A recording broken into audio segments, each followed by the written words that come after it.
Welcome to the Bullpen.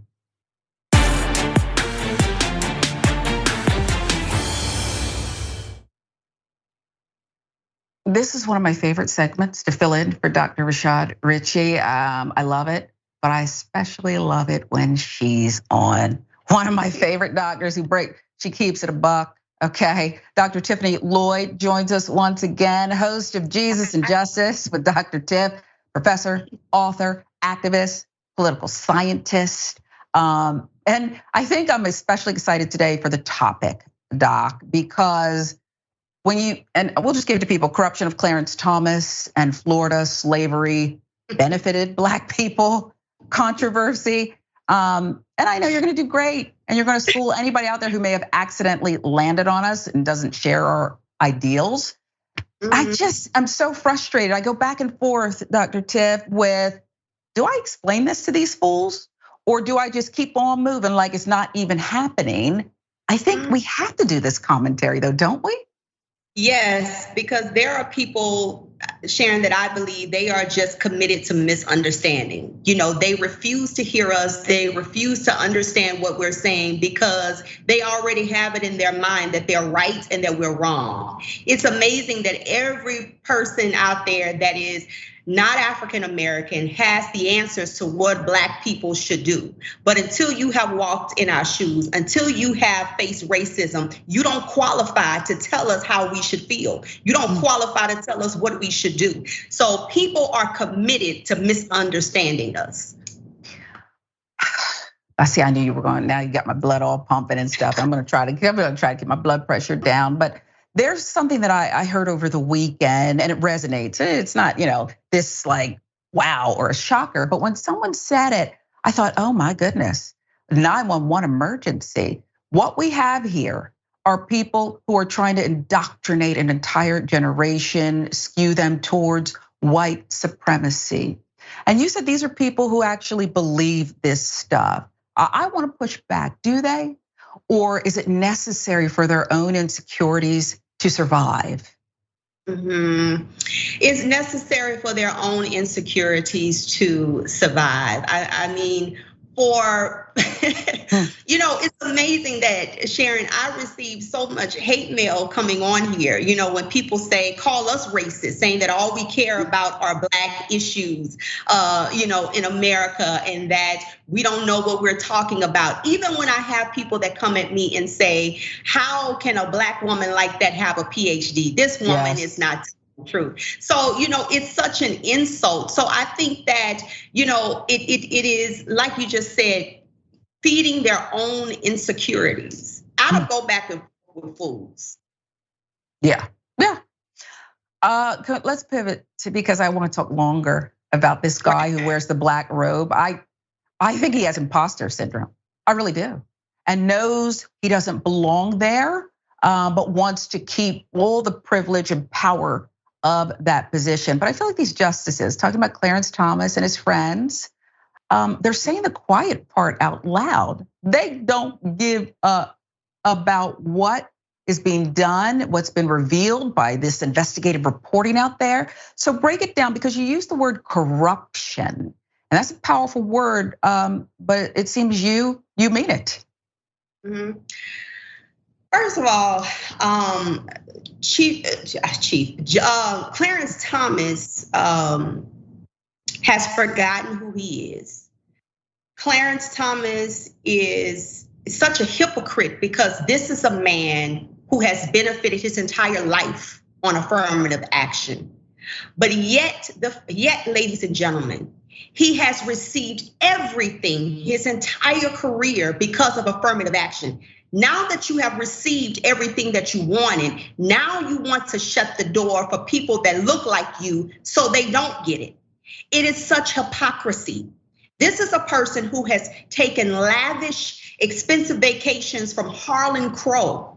Isn't it amazing? Isn't it ironic that there have been about 8 Supreme Court cases concerning Harlan Crow, and all of the cases Clarence Thomas has voted in favor of Harlan Crow. Isn't it amazing that Harlan Crow has paid the tuition of Clarence Thomas' great nephew, Mark Martin, going to private schools? Isn't it amazing that allegedly Harlan Crow has also funded Clarence Thomas' mother house for some time?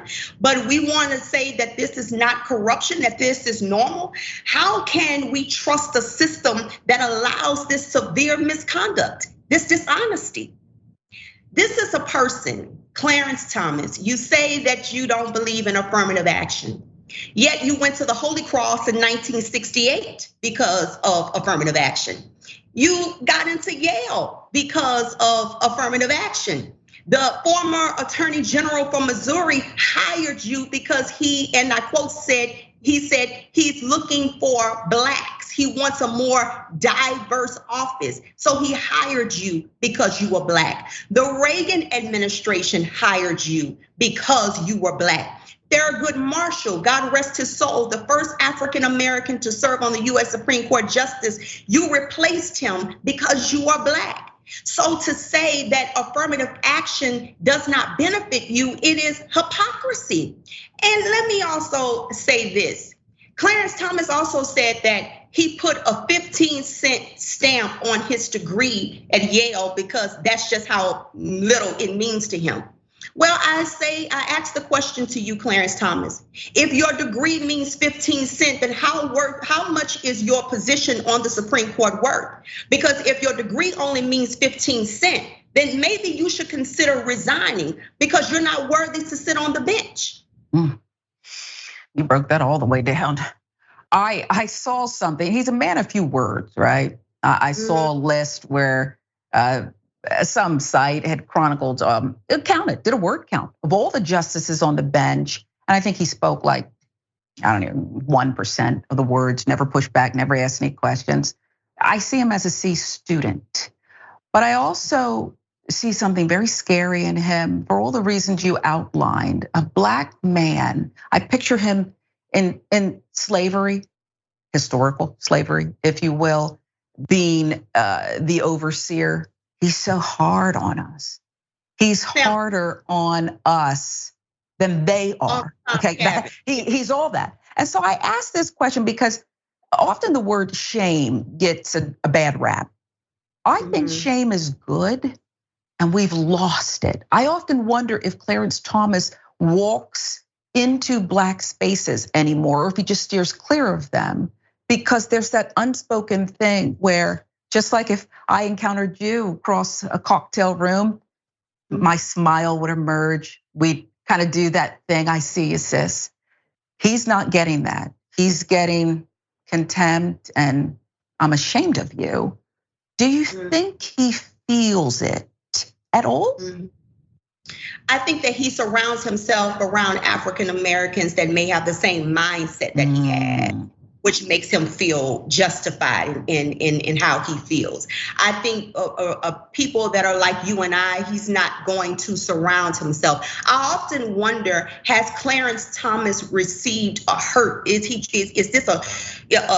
he healed his inner child? Has there something happened from his childhood or his young adulthood that he has not healed from, which makes him think the way that he thinks now in 2023? A person that has endured racism himself, a person that has benefited from affirmative action, but now saying that you don't see the need of affirmative action when you wouldn't be where you are if it were not for affirmative action. And I wanna say this to all the people out there that say that affirmative action is racist. I want you to be quiet, because affirmative action gets us through the door, but it doesn't keep us at the table.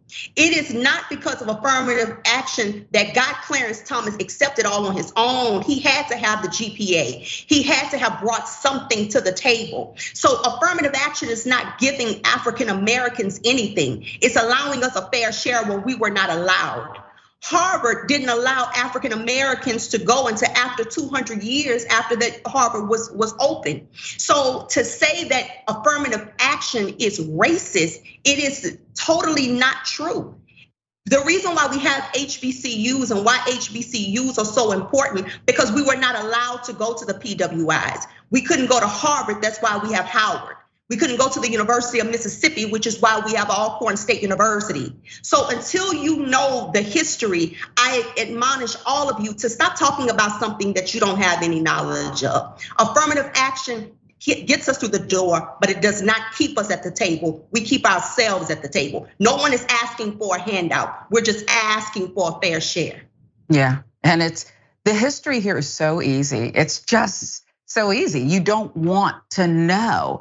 And I think you're right, Dr. Tiff, by denying, if you will, the value of affirmative action, he's discrediting his own wins in this life. And by the way, the real affirmative action is the legacies and everything else that goes on in America today. That's the real affirmative action.